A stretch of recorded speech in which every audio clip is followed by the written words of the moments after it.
السلام علیکم ورحمۃ اللہ وبرکاتہ۔ الحمد للہ رب العالمین والصلاة والسلام علی نبینا الامین وعلی آلہ واصحابہ اجمعین، اما بعد۔ فطرانہ کے احکام اور مسائل پر انشاءاللہ آج ہم تفصیل سے بات کریں گے۔ فطرانہ ہم اپنی زبان میں یہ لفظ استعمال کرتے ہیں، اور اس کا جو شریعت کے اندر اسم ہے وہ ہے زکوٰۃ الفطر۔ زکوٰۃ الفطر، پہلی بات یہ سمجھ لیں کہ یہ زکوٰۃ ہے، یعنی فطرانہ جس کو ہم کہتے ہیں یہ زکوٰۃ ہے۔ زکوٰۃ کی دو اقسام ہیں، ایک ہے زکوٰۃ المال اور دوسری ہے زکوٰۃ البدن۔ زکوٰۃ المال وہ ہے جو مال پر فرض ہوتی ہے، یعنی ایک خاص مال کی ایک خاص اماؤنٹ، اور اس پر ایک سال گزر جائے تو اس میں سے ایک خاص حصہ نکال کر مخصوص لوگوں کو دینا، یہ زکوٰۃ کہلاتا ہے، اور یہ زکوٰۃ المال ہے۔ اس کے تفصیلی احکام اپنی جگہ موجود ہیں۔ زکوٰۃ کی دوسری قسم ہے زکوٰۃ الابدان یا زکوٰۃ البدن، بدن کی زکوٰۃ، اور وہ ہے زکوٰۃ الفطر۔ اور وہ جب ایک مسلمان رمضان کا مہینہ گزارتا ہے اور رمضان کا مہینہ ختم ہوتا ہے تو اس پر فرض ہوتی ہے، جس کی تفصیلی احکام انشاءاللہ آج ہم اس درس میں، آدھے احکام آج کے درس میں انشاءاللہ اور آدھے باقی اگلے درس میں انشاءاللہ ہم وائنڈ اپ کریں گے۔ احکام زکوٰۃ الفطر۔ زکوٰۃ الفطری فرض علی کل مسلم۔ پہلا مسئلہ یہ ہے کہ زکوٰۃ فطر ہر مسلمان پر فرض ہے۔ ابن عمر رضی اللہ تعالیٰ عنہ فرماتے ہیں، بخاری مسلم کی حدیث ہے، متفق علیہ، فرض رسول اللہ صلی اللہ علیہ وسلم زکوٰۃ الفطر علی العبد والحر۔ رسول اللہ صلی اللہ علیہ وسلم نے زکوٰۃ الفطر کو فرض کیا ہے علی العبد والحر، غلام پر اور آزاد پر، والذکر والانثی، مرد پر اور عورت پر، والصغیر والکبیر، اور چھوٹے پر اور بڑے پر، من المسلمین، جو مسلمان ہو۔ امام ابن المنذر رحمہ اللہ کہتے ہیں، وصدقۃ الفطر واجبۃ علی الاغنیاء والفقراء۔ صدقہ فطر غنی اور فقیر سب پر لازم ہے۔ فمن فضل عن قوتہ وقوت من یجب علیہ ان یقوتہم ما یخرج زکاۃ الفطر اخرج زکاۃ الفطر عنہم۔ جس شخص کے پاس اس کے عید کے دن اور عید کی رات سے زیادہ کی خوراک موجود ہے، یعنی عید کے دن اور عید کی رات جو اس کی اپنی خوراک ہے، اور جن کو وہ پال رہا ہے، جو اس کی بیوی بچے یا جو بھی اس کی ذمہ داری ہے، ان کی خوراک سے زیادہ کی خوراک موجود ہے تو وہ زکوٰۃ الفطر نکالے گا۔ ولا شیء علی من لا یقدر علیہ، اور جو اتنا بھی نہیں کر سکتا تو اس پر کوئی واجب نہیں ہے، اس پر یہ چیز واجب نہیں ہے۔ فتجب علی کل مسلم، تو اس سے پتہ چلا کہ ہر مسلمان پر زکوٰۃ الفطر لازم ہے، چاہے وہ امیر ہو چاہے وہ غریب ہو۔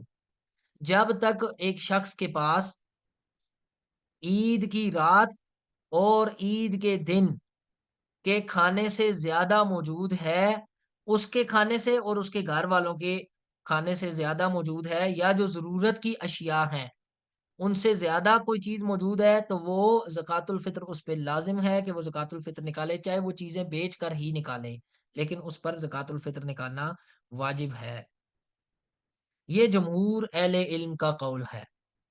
اور اس مسئلے میں امام ابو حنیفہ رحمہ اللہ کی رائے یہ ہے کہ زکوٰۃ الفطر اس پہ واجب ہوتی ہے کہ جس کے پاس زکوٰۃ کے نصاب جتنا مال ہو، جو کہ آپ لوگوں کو معلوم ہے کہ 52 تولے چاندی اور 7.5 تولے سونا ہے۔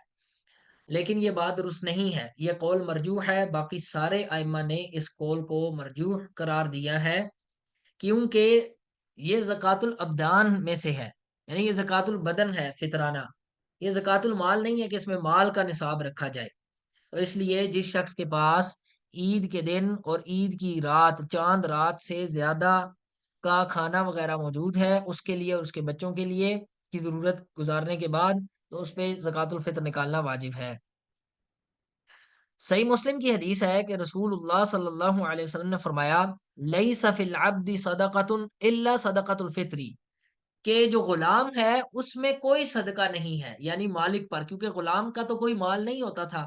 جو غلام ہوتے تھے ان کی ملکیت میں کوئی چیز نہیں ہوتی تھی، وہ جو بھی چیز کماتا تھا وہ اس کے مالک کی ملکیت ہوتی تھی. تو آپ علیہ الصلوۃ والسلام نے فرمایا کہ غلام پر کوئی چیز صدقہ نہیں ہے، یعنی اس کے مالک پر کوئی چیز ڈیو نہیں ہے کہ وہ غلام کی طرف سے صدقہ کرے، الا زکوٰۃ الفطری، الا صدقۃ الفطری، سوائے فطرانے کے. اس سے یہ معلوم ہوا کہ مالک پر غلام کا فطرانہ نکالنا لازم ہے، مالک پر غلام کا فطرانہ نکالنا یہ لازم ہے.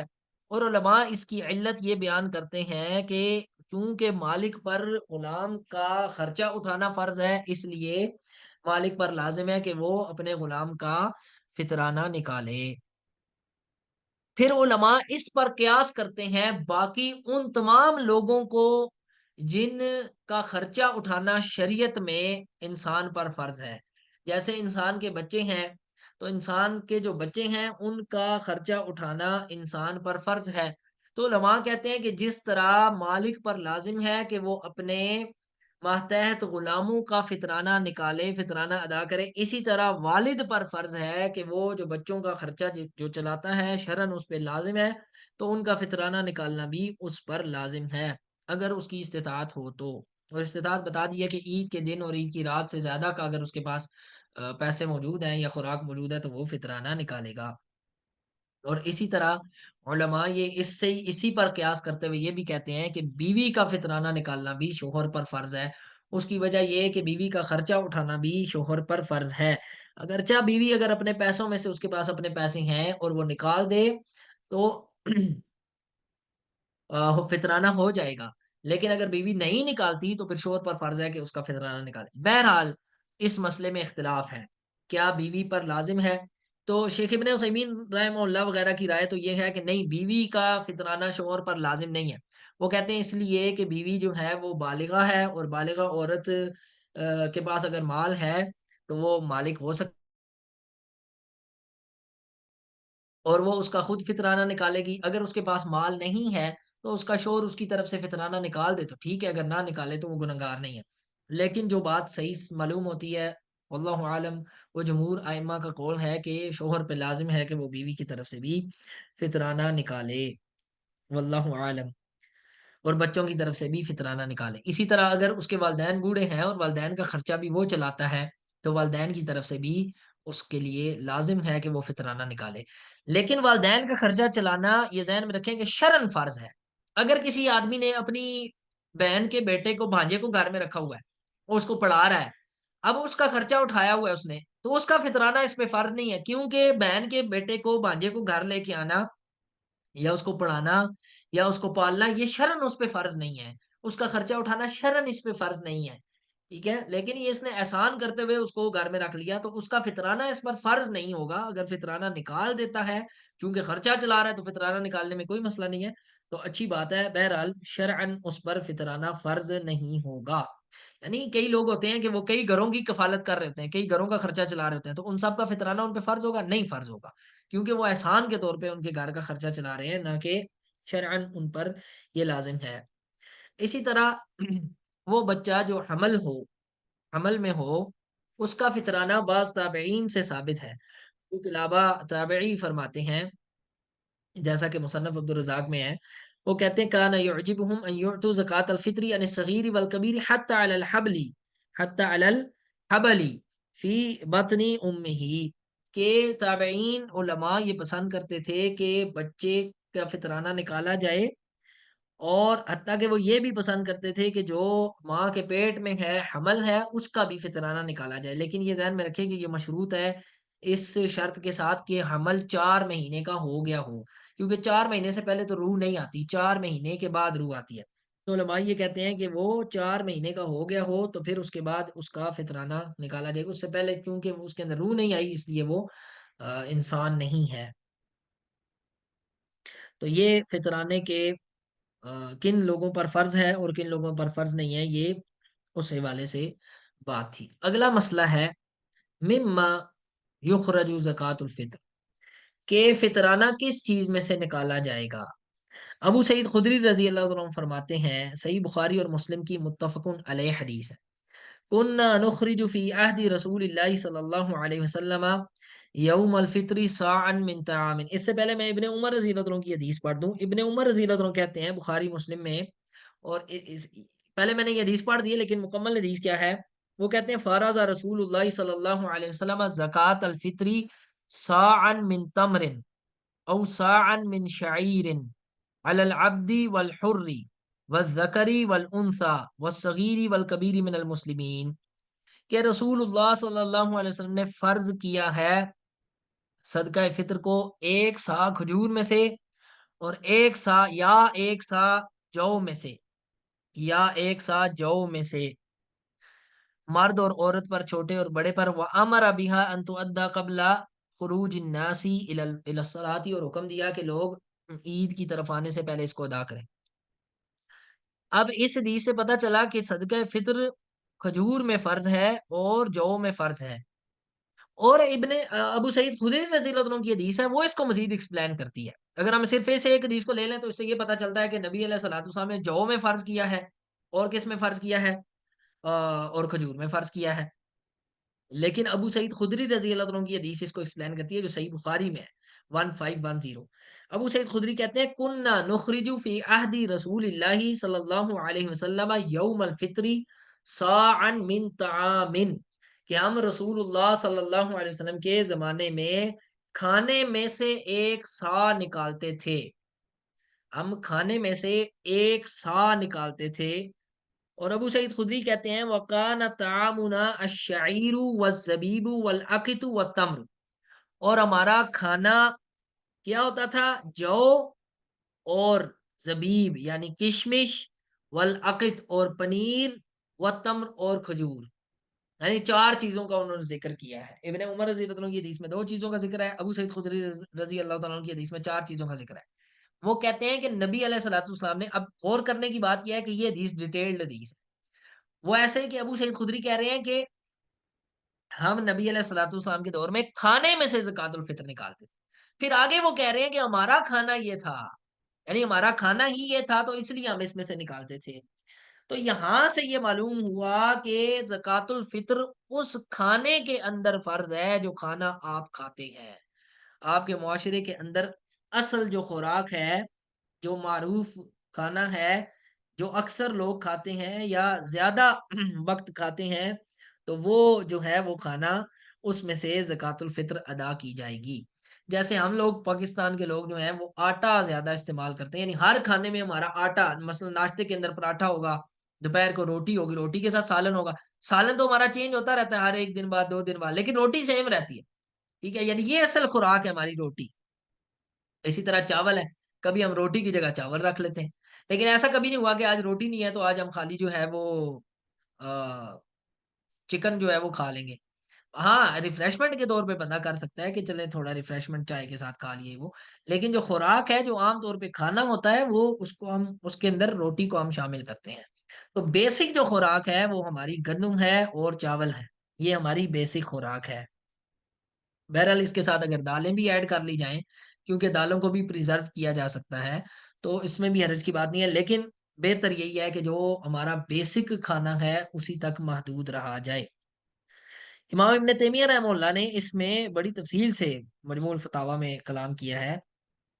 وہ کہتے ہیں وَعَلَى هَذَا يُبْنَى نِزَاعُ الْعُلَمَاءِ فِي صَدَقَةِ الْفِطْر إِذَا لَمْ يَكُنْ أَهْلُ الْبَلَدِ يَقْتَاتُونَ التَّمْرَ وَالشَّعِيرَ، کہ اگر کسی علاقے کے لوگ کھجور اور جو پر گزارا نہیں کرتے، فَال يُخْرِجُونَ مِنْ قُوتِهِمْ كَالْبُرِّ وَالرُّزِّ، تو کیا وہ اپنے خوراک کے مطابق فطرانہ نکالیں گے، جیسے گندم ہے یا چاول ہیں، او یخرجون من التمر والشعیر، یا جو حدیث کے اندر آیا ہے کہ کھجور اور جو اس کے مطابق نکالیں گے. تو آگے امام ابن تیمیہ رحمہ اللہ کہتے ہیں وَهَذِهِ الْمَسْأَلَةُ فِيهَا قَوْلَانِ لِلْعُلَمَاء، کہتے ہیں اس مسئلے میں علماء کے دو قول ہیں. وَأَكْثَرُ الْعُلَمَاءِ، اور اکثر علماء کا قول یہ ہے عَلَىٰ أَنَّهُ يُخْرِجُ مِنْ قُوتِ بَلَدِهِ، کہ وہ اپنے علاقے کی خوراک میں سے نکالے گا. وَهَذَا هُوَ الصَّحِيحُ كَمَا ذَكَرَ اللَّهُ ذَلِكَ فِي الْكَفَّارَةِ، کہتے ہیں اور یہی بات درست ہے جیسا کہ اللہ تعالیٰ نے قرآن مجید میں کفارے کے احکام میں فرمایا ہے من اوسط ما تطعمون اہلیکم، کہ جو تم کھانا اپنے گھر والوں کو کھلاتے ہو اس میں سے جو اوسط ہے کھانا یعنی عام طور پہ جو تم لوگ کھاتے ہو اس میں سے کفارہ ادا کرو.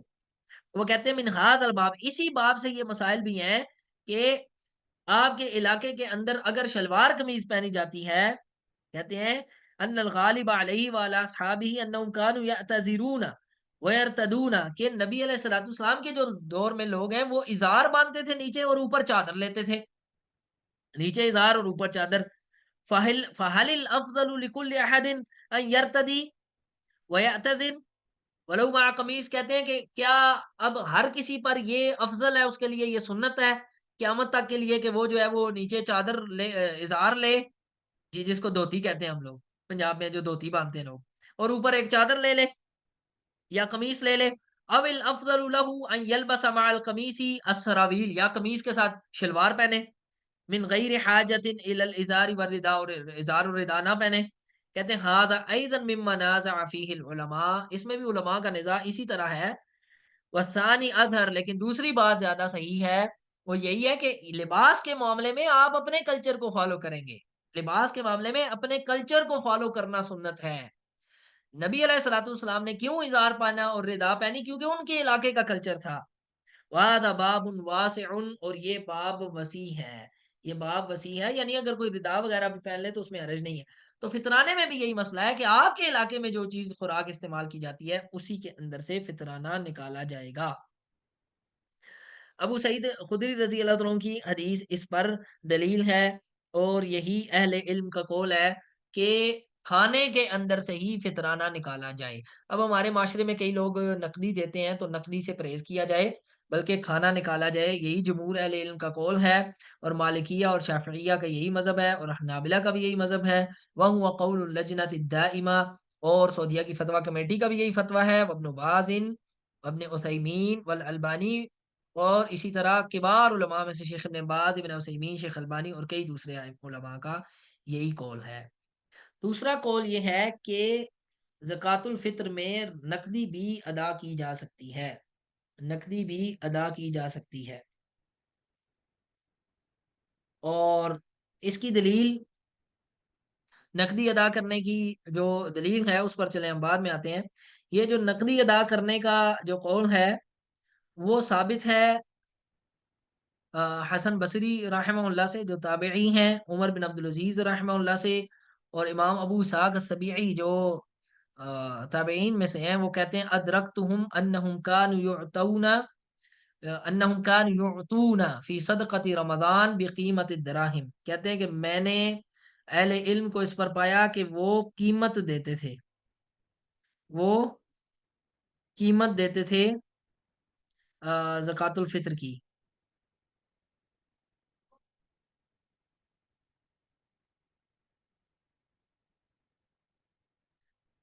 میری آواز آ رہی ہے آپ لوگوں کو؟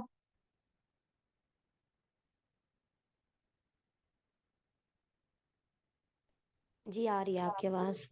طيب. امام ابن قدامہ کہتے ہیں وقال ابو طالب، ابو طالب رحمہ اللہ یہ کہتے ہیں، ابو طالب ایک عالم گزرے ہیں فقہ حنبلی کے، وہ یہ کہتے ہیں قال علی احمد لا يعطي قیمته قیل له قوم یقولون. اچھا میں نے پیچھے کیا ذکر کیا ہے، عمر بن عبدالعزیز، حسن بصری اور اسی طرح کئی تابعین کہتے ہیں کہ وہ قیمت دیتے تھے. تو امام ابن قدامہ کہتے ہیں کہ ابو طالب کہتے ہیں کہ مجھے امام احمد، یہ امام احمد بن حنبل کے شاگرد ہیں ابو طالب، انہوں نے کہا کہ قیمت نہیں ادا کریں گے زکوٰۃ الفطر میں. تو ان کو کہا گیا، امام احمد بن حنبل کو کہا گیا قوم یقولون عمر بن عبدالعزیز کان یاخذ بالقیمہ، کہ عمر بن عبدالعزیز تو قیمت لے لیتے تھے فطرانے میں. تو آگے سے وہ کہنے لگے، امام احمد کہنے لگے یدعون قول رسول اللہ صلی اللہ علیہ وسلم ویقولون قال فلان، رسول اللہ صلی اللہ علیہ وسلم کی بات کو چھوڑتے ہیں اور کہتے ہیں فلاں نے یہ کہا. پھر آگے انہوں نے کہا قال ابن عمر، ابن عمر رضی اللہ عنہ فرماتے ہیں فرض رسول اللہ صلی اللہ علیہ وسلم، رسول اللہ صلی اللہ علیہ وسلم نے کھانے میں فرض کیا ہے. وقال اللہ تعالی، اور اللہ فرماتا ہے اطیعوا اللہ واطیعوا الرسول، اطاعت کرو اللہ کی اور اس کے رسول کی. یہ امام ابن قدامہ نے اپنی مایہ ناز کتاب اور فقہ حنبلی کی جلیل القدر کتاب جو مغنی ہے، مغنی امام ابن قدامہ کی، اس میں جلد نمبر 4 صفحہ نمبر 295 پہ نقل کیا ہے. تو اس سے یہ معلوم ہوا کہ فطرانے میں نقدی نہیں نکالنی چاہیے، بلکہ جو اناج ہے آٹا یا گندم، یہی آٹا یا چاول یہی نکالنے چاہیے۔ اب یہاں پہ ایک سوال ہے کہ یہ آیا کہاں سے، یہ نقدی والا مسئلہ آیا کہاں سے؟ یہ نقدی والا مسئلہ ایسے آیا کہ ابھی یہ پیچھے حدیث گزر چکی ہے کہ نبی علیہ الصلوۃ والسلام کے دور میں جو آپ علیہ الصلوۃ والسلام نے فرض کیا تھا کھانے میں، ان کا کھانا کیا تھا؟ جو تھی اور کھجور تھی اور کشمش تھی اور پنیر تھی۔ اب ان چاروں چیزوں کا ریٹ تقریباً سیم تھا، تھوڑا بہت فرق تھا لیکن تقریباً سیم تھا۔ سیدنا معاویہ رضی اللہ عنہ کے دور میں جب وسعت ہوئی اور شام کے اندر گندم ہوتی تھی، شام کے علاقوں میں گندم تھی، تو گندم جب اس طرح علاقے میں آئی اور لوگوں نے گندم استعمال کرنا شروع کی، اور یقیناً گندم جو ہے وہ جو اور ان چیزوں سے زیادہ اچھی خوراک ہے، تو انہوں نے جب جوش کی جگہ گندم استعمال کرنا شروع کی، تو سیدنا معاویہ رضی اللہ عنہ نے یہ کہا کہ میں یہ سمجھتا ہوں کہ یہ جو گندم ہے نا، گندم یہ مہنگی ہے، تو یہ جو وغیرہ ہیں ان کے یعنی کہ نصف کے برابر، یعنی گندم اگر نصف ہو، ان کا ریٹ اس سے ڈبل ہے، گندم کا ریٹ ان چاروں چیزوں سے ڈبل ہے، تو اگر ہم گندم کے اندر فطرانہ دیں گے تو ہم نصف سا دیں گے۔ کیا دیں گے جی؟ اس کے اندر نبی علیہ السلام نے ایک سا میں فرض کیا تھا، تو سیدنا معاویہ رضی اللہ عنہ نے کہا کہ گندم تو مہنگی ہے، وہ چیزیں تو سستی ہیں، تو گندم کے اندر ہم دیں گے تو نصف سا دیں گے۔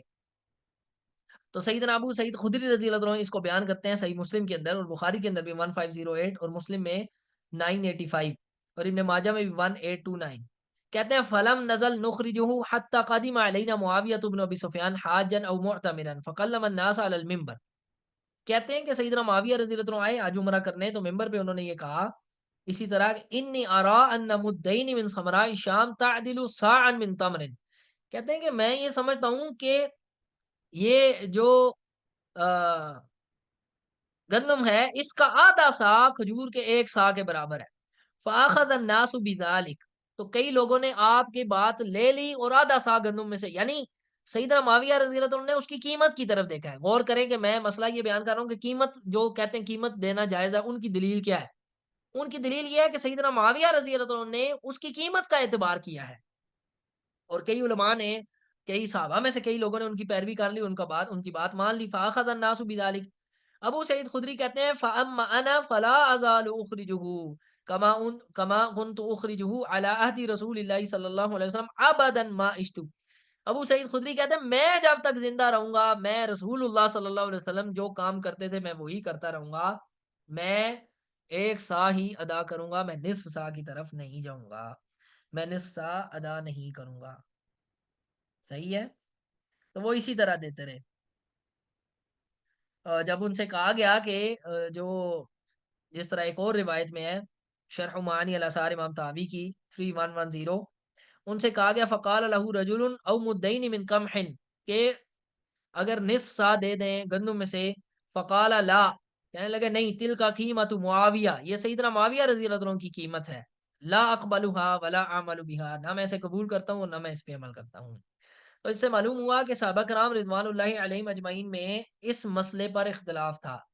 اب صحابہ میں جب کسی مسئلے پر اختلاف ہو جائے، اللہ تعالیٰ قرآن میں فرماتا ہے فَإِن تَنَازَعْتُمْ فِي شَيْءٍ، اگر تم کسی مسئلے میں تنازع کا شکار ہو جاؤ، اختلاف کا شکار ہو جاؤ، فَرُدُّوهُ إِلَى اللَّهِ وَالرَّسُولِ، تو اس کو لوٹاؤ اللہ اور اس کے رسول کی طرف۔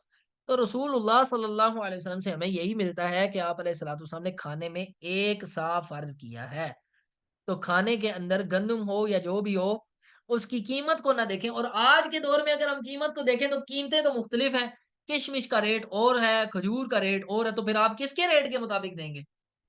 آپ دیکھیں نا، ہمارے یہاں مولویوں نے چارٹ بھی بنائے ہوئے ہیں، گندم کے مطابق یہ ریٹ ہے، بھائی فطرانے کا پھر ایک ہونا چاہیے نا، یہ کیا بات ہوئی؟ شریعت نے تو سیم رکھا ہے، ایک سا آپ دیں گے، شریعت نے قیمت کا اعتبار کیا ہی نہیں ہے اس اختلاف سے بچنے کے لیے۔ اچھا، پھر سیدنا معاویہ رضی اللہ عنہ کے دور میں آدھا سا انہوں نے کر دیا گندم کا، تو اس وقت تو گندم مہنگی تھی اور باقی چیزیں سستی تھی، آج باقی چیزیں مہنگی ہیں اور گندم سستی ہے۔ اب کھجور جو ہے وہ مہنگی ہے، گندم سے آپ مبروم کھجور لیں، 1 کلو آٹا لیں اور 1 کلو مبروم کھجور لیں، آپ کو فرق پتہ چل جائے گا، ٹھیک ہے، کون سی چیز سستی ہے اور کون سی مہنگی اور کتنی مہنگی ہے۔ تو اب آپ کیا اس کے بدلے کیا کہیں گے کہ جو آٹا ہے، اب وہ کئی سا بڑھا دیں، وہ 4 سا ہو جائے گا فطرانے میں. اس طرح یعنی کہ آپ ایک جگہ ٹھہریں گے ہی نہیں. آٹے کی مقدار پھر آپ کو زیادہ کرنی پڑے. سیدنا معاویہ رضی اللہ عنہ کا اگر آپ کال لے رہے ہیں تو آپ کو اس کی مقدار زیادہ کرنی پڑے گی. ٹھیک ہے. تو یہ مسئلہ ہے کہ اس میں سب سے بہترین بات یہی ہے کہ ان تمام اختلافات کا حل یہ ہے کہ آپ فطرانہ نکالیں ایک سا اپنی خوراک میں سے، آٹے میں سے اور چاول میں سے، ہر بندے کی طرف سے. یعنی کہ آپ کے گھر کے اگر 5 افراد ہیں تو ہر بندے کی طرف سے جو ہے ایک سا نکالیں. ایک سا کتنا ہے یہ فدیے کے احکام میں بھی گزر چکا اور میں دوبارہ ریپیٹ کر دیتا ہوں. ایک سا 2 کلو 40 گرام ہوتا ہے. لیکن علماء کہتے ہیں کہ احتیاطاً 2.25 کلو نکال دیا جائے. 2.25 اس میں نیت یہ کر لی جائے کہ جو جتنا فطرانہ بنتا ہے ایک ساتھ جتنا بنتا ہے، کیونکہ اختلاف ہے، بعض علماء 2 کلو کہتے ہیں، بعض علماء 2 کلو 40 گرام کہتے ہیں. تو نیت یہ کر لی جائے کہ جتنا ایک سا بنتا ہے اتنا فطرانہ ہے اور جو اس سے اوپر ہے وہ صدقہ ہے. تو اس طرح سے جو ہے وہ فطرانے کو نکالا جائے ایک سا، یعنی کہ 2.25 کلو ہر بندے کی طرف سے فطرانہ، گھر کے ہر فرد کی طرف سے 2.25 کلو آٹا یا 2.25 کلو چاول جو ہے وہ نکالے جائے. اچھا، فطرانہ کس کو دینا ہے اور فطرانہ دینے کا کیا ٹائم ہے؟ فطرانہ کب دینا لازمی ہوتا ہے؟ فطرانہ کب دینا فرض ہے؟ اس کا ٹائم کب سے سٹارٹ ہوگا؟ یہ پہلے میں نے بتا دیا کہ اس کا ٹائم 27ویں روزے کے بعد ہے، اس لیے ہم اس کو لیٹ ڈسکس کر رہے ہیں. ابھی یہ 27واں جو روزہ ہے وہ اتوار کو آئے گا، تو اس سے پہلے ہم فطرانے کے احکام ختم کر دیں گے. اس کا آخری وقت کیا ہے؟ اگر کوئی آخری وقت تک ادا نہ کر سکے تو پھر اس پر کیا لازم ہے؟ اللہ تعالیٰ نے توفیق دی تو اگلی کلاس میں انشاءاللہ یہ سارے امور ڈسکس ہوں گے. جی، کسی کا سوال ہے؟ 2.25 کلو ہر بندے کی طرف سے نکال دیں تو بہتر ہے. 2 کلو بھی نکال دیں تو بعض علماء کہتے ہیں کہ ٹھیک ہے ہو جائے گا، لیکن احتیاط اسی میں ہے کہ 2.25 کلو ہر بندے کی طرف سے فطرانہ نکالا جائے. جی اب سر، فطرانہ ایک کس کو؟ سوال ہے، جی پوچھ سکتی ہوں؟ جی جی. سر فطرانہ جو ہوتا ہے یہ ہم نان مسلمس کو جیسے کرسچنس کو بھی دے سکتے ہیں نہیں، یا فطرانہ صرف مسلمان، صرف؟ نہیں صرف مسلمانوں کو دیا جائے گا، اور یہ مسئلہ اگلی کلاس میں ڈسکس ہوگا انشاءاللہ. جی ٹھیک ہے.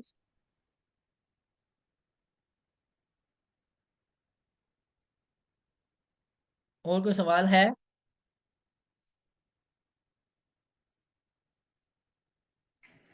السلام علیکم ورحمۃ اللہ وبرکاتہ. جی وعلیکم السلام ورحمۃ اللہ وبرکاتہ.